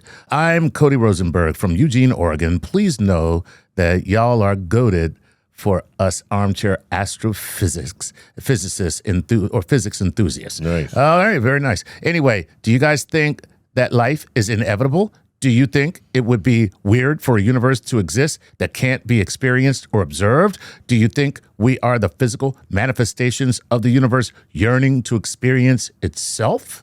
So it's a very John Wheeler-like way of looking at the world. Yeah. Wheeler loved to say that we are the way that the universe becomes cognizant of itself. It's in fact, a he drew poetic a picture. He had a U. with an eyeball. Yeah, a U, a serifed U, and on one of the upwards of the U, there's an eyeball looking at the other line of the U. Oh, so very nice. the universe Looking at itself. So it's a, narcissistic or beautiful, depending on your perspective, that we're here so the universe can think about itself. Yeah. I don't know of any law that makes life inevitable. It seems it was a lot of happenstance between the Big Bang and today, but we don't understand a lot about the world, and maybe one day we'll find there's this law, this inevitability of the existence of galaxies and stars and planets and people, at least on one such planet. I don't know of any such law today. So let me ask you both this. But there's some thinking that, and this is wishful thinking, not because someone has researched this, that you go to a different planet, you can take a geologist there, they'll be comfortable there because they'll know what a rock, there's an igneous rock. Because they see their crap everywhere. Yeah, that's right. Yeah. So the rocks and the minerals, there might be some more exotic ones. Exactly. But they have a sense of what elements do when they're heated for a certain amount of time under pressure. Right. And that repeats depending on the planet. So there are general rules of geology that apply to all planets. To all planets. So let's go to biology. Okay. Could the DNA molecule be a natural consequence of complex chemistry operating on planetary surfaces? Could it be as natural on a planet as rocks are to the geologist? And that's what I was about to ask, and both of you can chime in on this. How cheap is life? So forget if it's inevitable. How cheap is life? I don't know what that means. Well, in the sense that it formed relatively quickly on planet That's what I'm Earth. saying. So it didn't take an enormous amount of time. If it took billions of years, you say, whoa, that was some hard stuff. Yeah. It formed in fact, we used to, how long do you think it took? 500 million, I'd say. Okay, that's what we used to say. Okay. What would you say now? Okay. We used to say that because you'd start the clock at when Earth formed. Right? 4.5 billion years. 4.5 billion years. Yeah. And then the early signs of life were like 3.8, 3.9. So you say 600 million years, we used to say. And then we said, no, that's unfair. That's unfair. When Earth formed, there was periods of heavy bombardment where the surface of the Earth could not have sustained complex chemistry. Of course. Because the energy is so high, it breaks apart all you. Yeah. Let the Earth cool, for goodness sake. Yeah. So the cooling, it let it cool at about 4 billion years. That's half a billion years. At 4 billion years, now you start the clock. And you have life 200 million years later. Wow. That's really quick. Right. Yeah. Right. In the grand scheme. In the grand scheme. Yeah, so that's what I'm saying. So life is pretty cheap then. Yeah, it's 5% of the total time Earth has been around. So Again, however, I think that's likely the way to talk about it, but there are so many detailed physical chemical processes that maybe they just so happen to come together in this one planet of the trillion that are out there. Right. So when we understand it better, that cheapness, we may explain it by a coincidence of a whole lot of factors that just happen to align on our planet. I don't think that's how it's going to turn out, but it's a possibility. It's a possibility. Yeah. Well, except that, there are amino acids on meteorites. Yeah, we found them already. Right. Yeah. An interesting question, though, is the way that proteins are coded by amino acids is uniform across all life. It's the same code. 3 base pairs on the genetic code give rise to a particular amino acid. That is the code that works for you, me, and all life. On another planet, if there is other form of life, the deep question will be, is it the same code? Right. Or is it different? So doesn't need DNA at all. Right. And so if it's different, that would be wonderful. That would suggest that life in a whole variety of different forms can exist throughout the universe. Fully explored all the ways of being alive. Exactly. Yeah. Wow. All right. Well, great question. Way to go, Cody. All right. This is Aaron Bailey, who says, "Hey, StarTalk. I am Aaron from Florida, and we're sorry." Florida's trying. They're trying. All right. Yeah. So Aaron says, longtime viewer, first-time subscriber. Thank you, Aaron. We appreciate that. According to Einstein's equations, is time travel still possible if you are traveling to a black hole? And why can't we use gravitational detectors to measure the properties of dark matter? So in the first question, Einstein's special and general relativity both embrace a certain kind of time travel. And the black hole provides the mechanism for one kind. If you go hang out near a black hole, time for you elapses more slowly compared to someone who's far away. Famously portrayed in Interstellar. And so if you go to the edge of a black hole and you hang out and then you come back, everyone that you meet is going to be much older. Their clock was going much faster than your clock. And that is, some people say, well, that's not time travel. That is time travel. It certainly You've traveled into their future, which would have been your future if you had stayed there. Exactly. And you know who they left up in the ship? The black dude. He came back like, oh, goddamn. 23 years. 6 hours. I seriously, now, I'm on Social Security. I don't get it. You go down there, you tell me you come right back. You're worse than my kids. You're worse than my kids. You're worse than my kids. I don't get it, Matthew McConaughey. All right. What was the second half to that question? What was the other half? And so the second half, he says, why can't we use gravitational detectors to measure the properties of dark matter? Well, we do.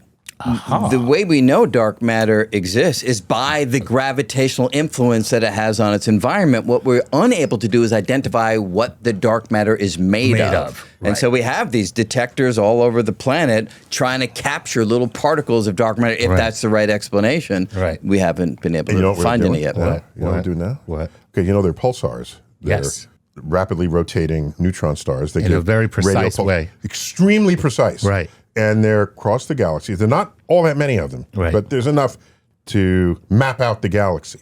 So if you precisely know and measure the pulses of these pulsars, you can track a gravitational wave moving across the galaxy. Yeah, so you're kind of using them like buoys in the ocean. Oh, yeah, good analogy there. Beautiful idea. And you don't even need LIGO for that. Right. You just need high-sensitive, high-precision time.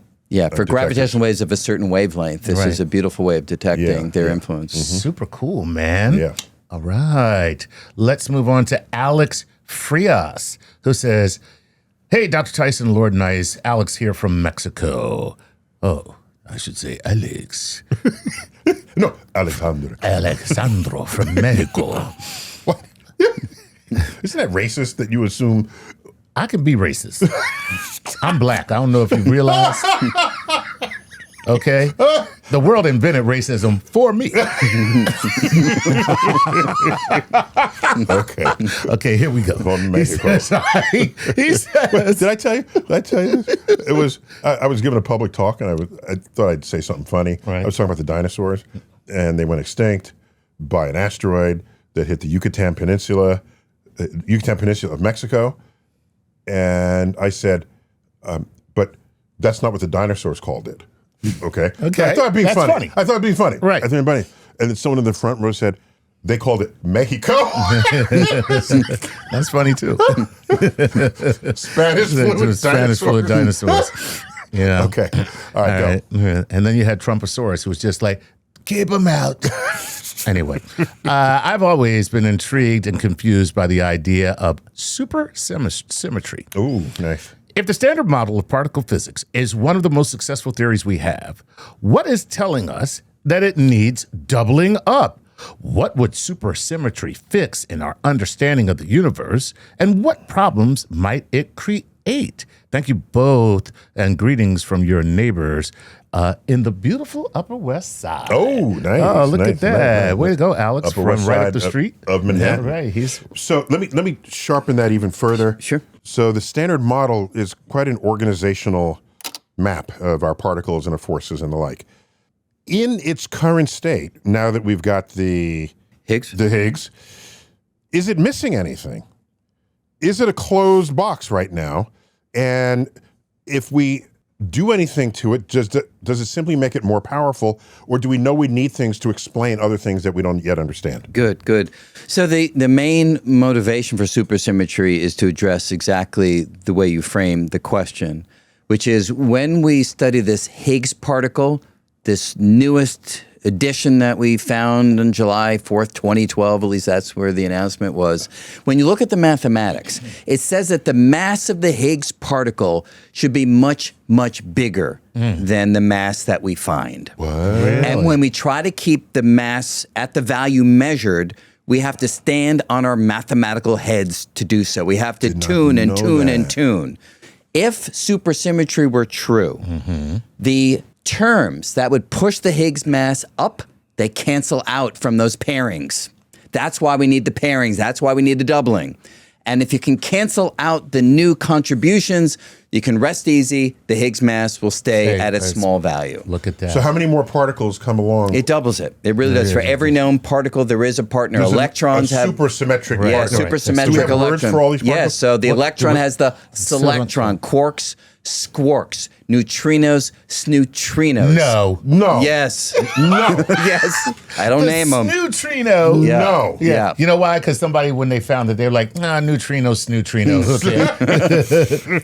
And so the big hope, if you would have spoken to me when I was a graduate student in the 1980s, the big hope and the reason we believed that string theory might be 5 years away was we expected supersymmetry, which is the super in superstring theory. We thought it would be found. Those particles would be found at the Large Hadron Collider. And they were not found. Wow. And so this And did they not... will never be found. Well, that's probably true because the collider has a limited energy reach. Nothing in our theories tells us how massive the partner particles would be. If they're sufficiently massive, they'll be beyond the reach of the Large Hadron Collider. So there's a natural explanation for why we didn't find the particles, but we were certain that we would. He wants another collider. Yeah, there you go. Yeah. You're Sounds going like to need it. one. That's what it sounds like. Look at that. All right. Wow, that is fascinating, though. Okay.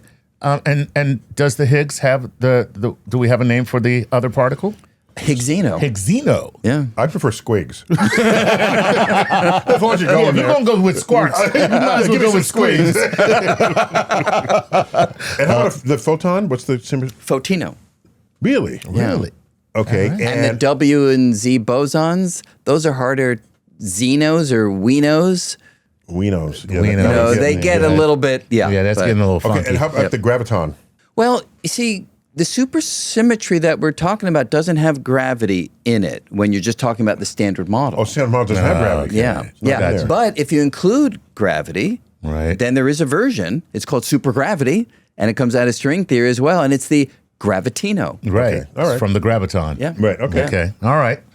All right. Well, way to go there, Alex. So we're still looking for him. Yeah. You're still looking for them. There's no evidence for them. Yeah. Is this just a matter of a lack of detectors? Could you build enough detectors where we could get all this, capture all this stuff? Not so much detectors, it's a matter of the energy. So how big the collider is. Right. And that's, colliders are expensive, and the bigger they are, the more money they cost.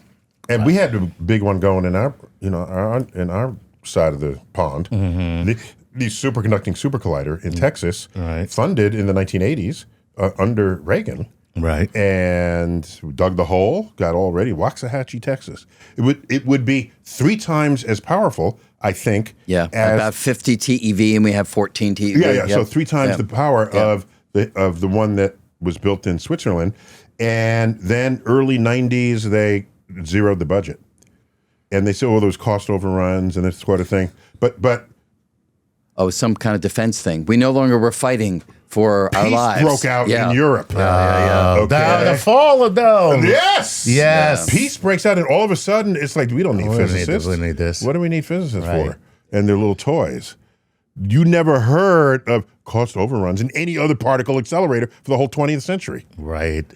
Interesting. Yeah. This is Blake, who says, hey, it's Blake. Greetings from warm, sunny Columbia, South Carolina. Oh, okay. Way to rub it in there, Blake. He says there are quite a few theoretical particles that have been discussed on this show, the graviton, the tachyon strings, etc., but we don't seem close to actually finding any of them. Are there any experiments proposed that might help us capture and learn about these elusive particles if they exist? And slightly more an engineering question, if we did find them, how might we use them for the benefit of humanity? Do they have a use if we find them? I mean, well, if dark matter is actually found and it is a particle, look, it'll deepen our confidence, our understanding. Can I imagine applying dark matter particles to build something? The whole point is they're incredibly elusive. They only interact gravitationally. How do we even capture them if they don't interact with anything? They don't even interact with themselves. They interact with themselves. Yes, but anything that has energy interacts gravitationally. And these dark matter particles, through indirect quantum processes, do interact with ordinary matter. And that's how these detectors the are set universe up. is accelerating. Or is that the energy? Yeah, well, yes, you can. Well, that's the dark energy. That's the energy. Yeah, but it's the same basic idea. Okay. And so, yes, you can detect these things, but that's different from gathering them together and engineering with them. So I don't see any direct benefit There's that no comes bricks out. and mortar making. Right. But again, it's the same argument we made before. The deeper your understanding, that's step one. Who and knows then where that's someone going to figures take out where that goes. That's going to else take you figures it out. someplace Yeah. else, right? Okay, gotcha. All right, this is Luke Sr. who says, best regards from Joliet. He says, Dr. Luca Laporta, PhD, translation scholar and sinologist. He says, could it be the entanglement phenomenon is simply a matter of absence of the time dimension at the scale of the particles, and that we see 2 particles interacting instantaneously at a distance in some, his word, magical way, in their own 3 dimensions only universe?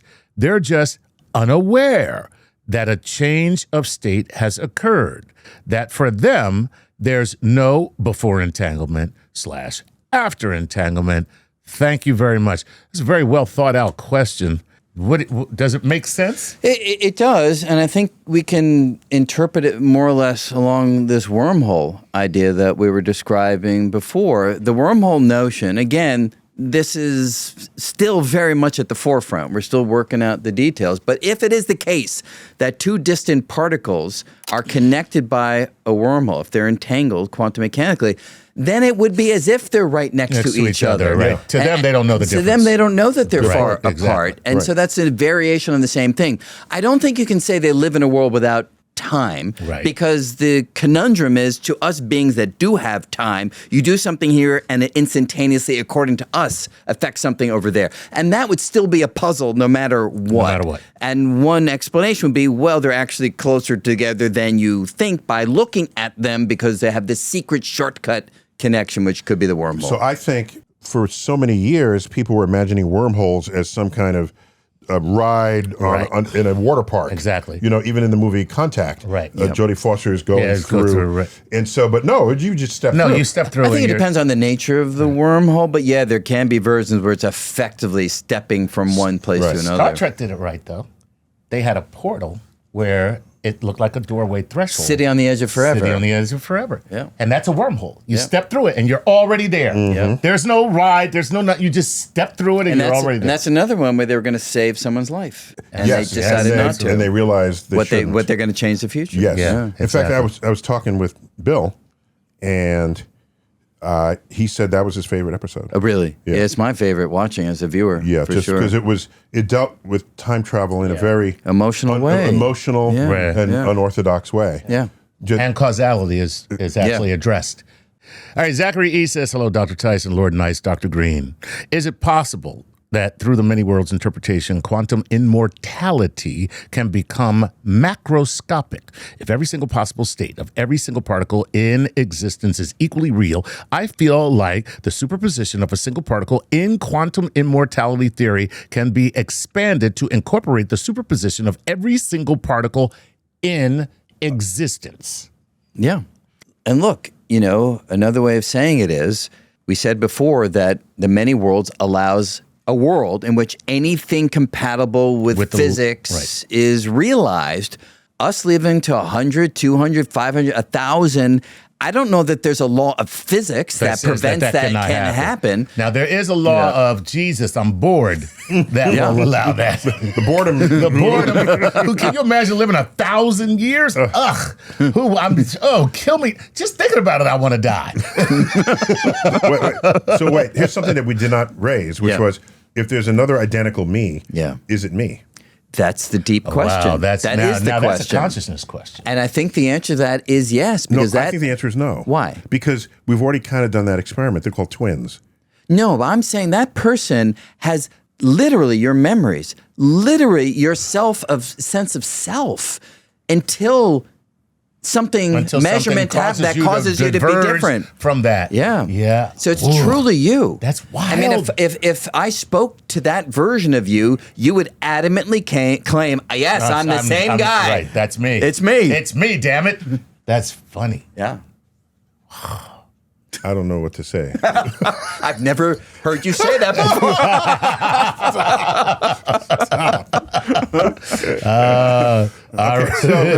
So that means we are living forever. The reincarnation folk are all over this. That's right. Right. Why? Or at least extraordinarily long. Maybe there is some physical law about maybe the proton decays in 10 to the 38 years. That kind of 38. Yeah, wow. Or 10 to the whatever. More than 10 to the 32. Yeah. 32. Wow. All right. This is Marcus Ruzon. And Marcus Ruzon says, hello, Neil and Brian. Love the show. I've been wondering something about time and light.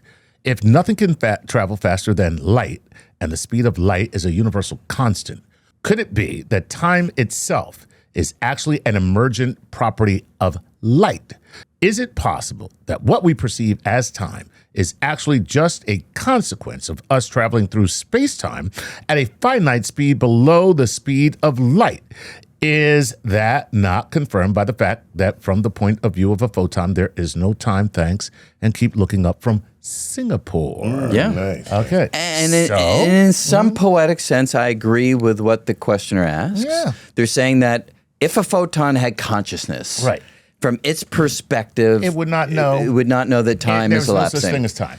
Now, I think it's really important to recognize that you're extrapolating Einstein's result to a particle for whom the equations don't literally apply in the way that we're using them. Correct. So if you apply Einstein's ideas to any massive body, you find that they can't travel at the speed of light. And therefore, they will always have this conception of time. Exactly. But if you want to push it to the absolute limit, which I call poetry, not quite mathematics, then yes. Right. Because the key is the photon has no mass. Yes. That's the key. Yes. That's it. Yep. So once you have mass, you can't be a photon, and you'll never experience what that photon experiences. Precisely. All right. Okay. Well, there you go, Marcus. But thanks for the, I had nothing to add to that. Okay. All right. This is Patrick Dietz. And Patrick says, hello, Dr. Tyson, Dr. Greene, Lord Nice, Pat Dietz from Ravenna, Michigan. Could the reason we cannot see dark matter also account for the expansion of the universe due to dark matter moves faster than light? Let me read that again. Could the reason we cannot see dark matter also account for the expansion of the universe due to dark matter moving faster than light? Okay. That's a tough one to parse It's for me. really rough, but Yeah. I see what he's saying. How can you see the thing that's faster than the thing that allows you to see the thing? Right. I get this sort of collection of words, but the problem is... Okay, by the way, people, It's a satchel of words. This is why I love scientists, because they know how to call you a dumbass without ever saying those words. See, The important point is that for a particle to be a particle of dark matter, it has to have mass. Right. Once it has mass, it can't travel faster than the than speed light. of light. So Right. the ideas don't meld together in a consistent way. there you go. All right. I like the question, just for the fun of it. All right. Thank you, Patrick. This is Mr. Zoot. And Mr. Zoot says, Dear Star Talkers, Jeffrey here. Pronounce Jeffrey, Chuck. Screw you, Mr. Zoot. He says, I understand electron orbitals are really probability clouds, but still exist in discrete energy levels around the nucleus. What then happens during ionization? Do they stay as a probability cloud, just untethered from their anchor, so to speak? Do they still have discrete energy levels? Hey, what gives? And thanks. So if it's a great question. Somebody's thinking. And so it certainly does stay as a probability cloud or probability wave if an electron is ionized, say, from hydrogen. But if that electron is living in a universe that is not a box that's infinitely big, then we don't believe its energy levels will be quantized. You think it'll be continuous? Yes. So if you have a particle in a box, if you have a particle in a box, then the energy levels are quantized, but they are dependent upon the size of the box. Because you're solving the wave equation. You're saving the wave equation in a box. You're expanding what's it called? The harmonics. The harmonics of the wave. And the harmonics have They to have to fit die. inside the box. They have to fit inside the box. But if there's no box, then they could have any wavelength at all, What you're any saying energy is that at the all. energy of a free electron is not quantized. Correct. I did not know that. I've never Now heard that you before explained either. it. It's obvious that it could only be that way. That's wild. Wow. That's absolutely wild. Very cool, man. Wow, great question, And Jeffrey. just to highlight, because you said something important here. Yeah. So we'll call it a box, but let's look at a tube. Let's look at it like an organ tube. Okay. Okay. So Like a pipe organ. Pipe organ. Right. And you can ask, what kind of wave can you set up inside that tube? And it can only hold a wave where the complete wave is there. Right. You can't hold like a half a wave. Right. So it sets what the wavelength is. So the frequency of the sound, that's the wavelength.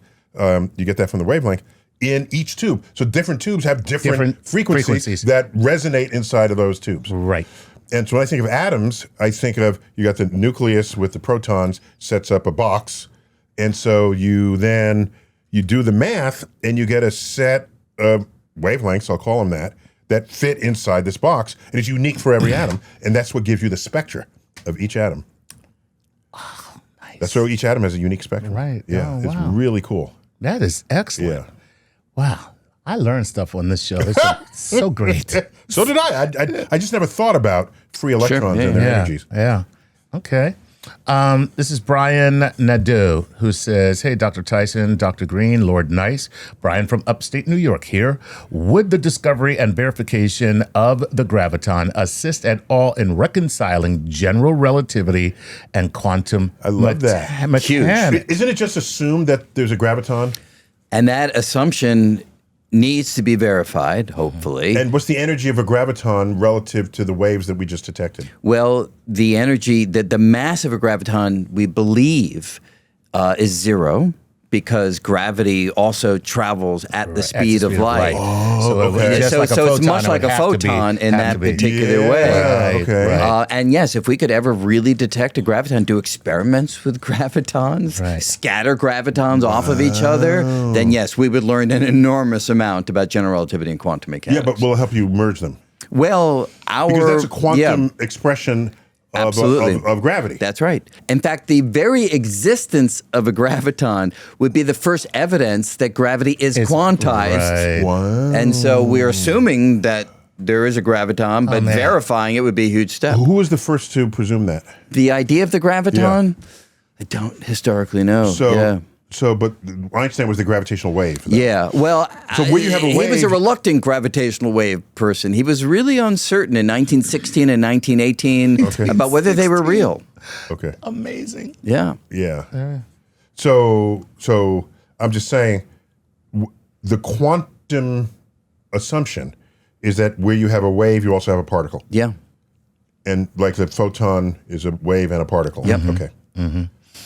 Wow. Okay. That's super cool, man. That's a good question, though. Who first introduced the very idea of a graviton? I don't know the answer. It feels kind of natural if you're going to. I'm going to look that one up. Quantify. Yeah. All right. This is Tash Shaw, and Tosh says, Dear Dr. Tyson, Dr. Greene, Lord Nice, I'm Tosh from Orange, Australia. I'm a longtime listener, so my boyfriend bought me a subscription to Patreon for Christmas. Oh, nice. Very nice. What a nice boyfriend. Very nice gift. Yeah, no, that's a smart man. I have read that other dimensions could potentially be detected through gravitational and other anomalies. Yeah. I was wondering how we would be able to distinguish these from any effects of dark matter. So would there be dimensional differentiations? Yeah. In fact, a proposal that was made a while ago is that at a collider, like the Large Hadron Collider, when you slam protons together, you can calculate and measure how much energy you have before the collision. You can measure how much energy you have after the collision. And if you have less energy after the collision, that energy must have gone somewhere. That is so cool. And the possibility is the energy went into the other dimensions. And so this was missing energy signature of extra dimensions that we were again hoping we would see. Why but would you not. presume that and not as what occurred in the first neutrino experiment? That's right. So it could be some other particle, mysterious particle carrying away. Right, But there's the first neutrino, they did an experiment and there was an imbalance. Yeah, there was an imbalance. There was like, you start with this much energy and they have less. Right. And you accounted for all the particles. Right. So You're like, what's well, up with maybe that? there's another particle. But what's up with that? And they say, if there is a particle, it has to be neutral and it has to be very low mass. And the guy who proposed it was Italian. So little neutral one, neutrino. Oh. Like Bambino, little Like baby. Bambino, neutrino. What you got, Jack? Let's go to Cosmic Moss. Says, hello, everyone. Love the show and every star you've had on it. You guys are great. I love the way you teach. Please keep the education up. Dr. Tyson, Dr. Greene, could theoretically a frequency be matched at 2 points in space by a microparticle uninhibited by resistance, only to be met by its astrophysical counterpart? Neil, I think you should take this one. I don't know that I understand the question. Kind of like matter, antimatter, but the particle is already in existence, and then it's a counterpart that impedes, I guess, the entanglement. It's kind of like... So read the first sentence again. All right, he goes, could theoretically a frequency, all right, so that's the, I guess, his version of the string, be matched at 2 points in space by a microparticle. So that's the entanglement. Maybe. Uninhibited by a resistance, only to be met by its astrophysical counterpart. The only counterpart particles are antimatter. That's it. Yeah, there's no other. That's what thing. I'm saying. And there's not much antimatter in the universe. Right. In fact, well, other than the centers of stars, we probably make all the antimatter there is in the universe on Earth. Would you say? I haven't done the calculation, but I can imagine that. I mean, just think about that, right? Yeah. I mean, there's plenty of antimatter made in the center of something. Most antimatter in the universe will get annihilated, finding matter. Immediately in the centers of the sun. So, Right. Yeah. the cool part was in one of the Dan Brown stories, the Catholic Church had a vial of antimatter that they carried. That's so funny. Dominus' spirit. Oh, he's gone.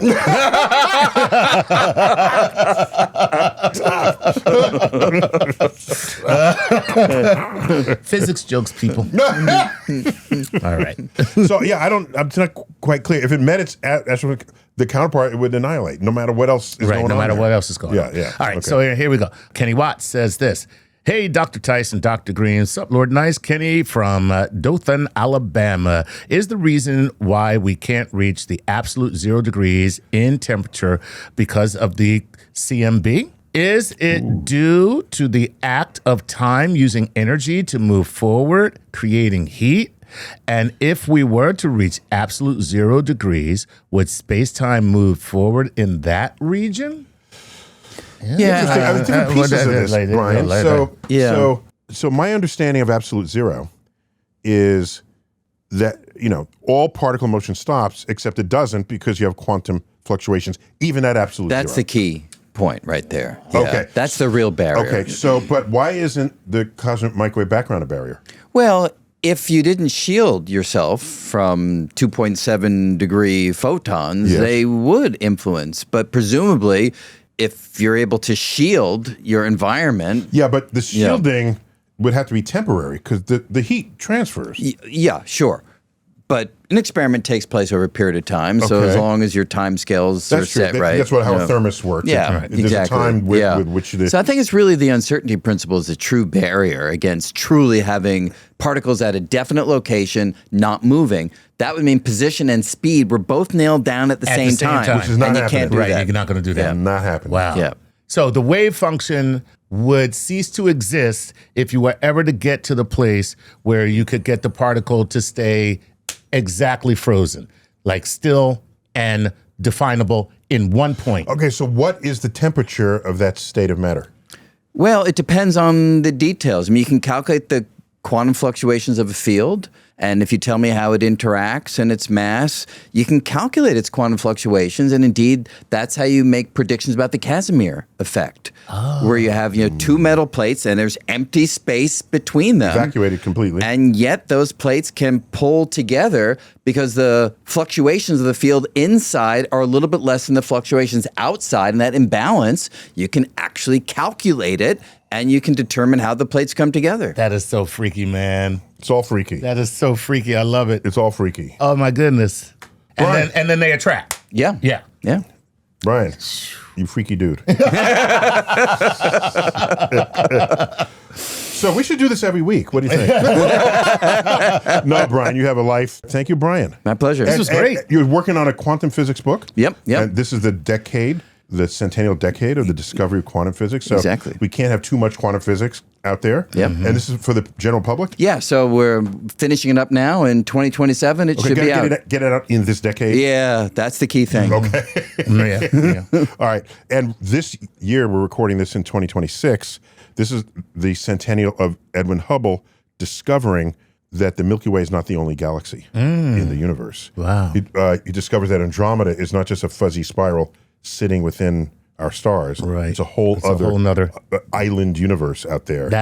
I love that. That was 100 term. years ago. So this has been a special edition because it's an extended conversation with my friend and colleague, Brian Greene, right up the street at Columbia University. And Delight, thanks for spending the afternoon in my office. My pleasure. It was great fun. All right. And Chuck. Always a Chuck, pleasure. your baby. Yes. And catching you on YouTube. Were you just smart enough? That's right, on the StarTalk YouTube channel. Were you just smart enough for this conversation? Today I was the dumbass, and happy to be so. All right. Till next time, Neil deGrasse Tyson. Keep looking up.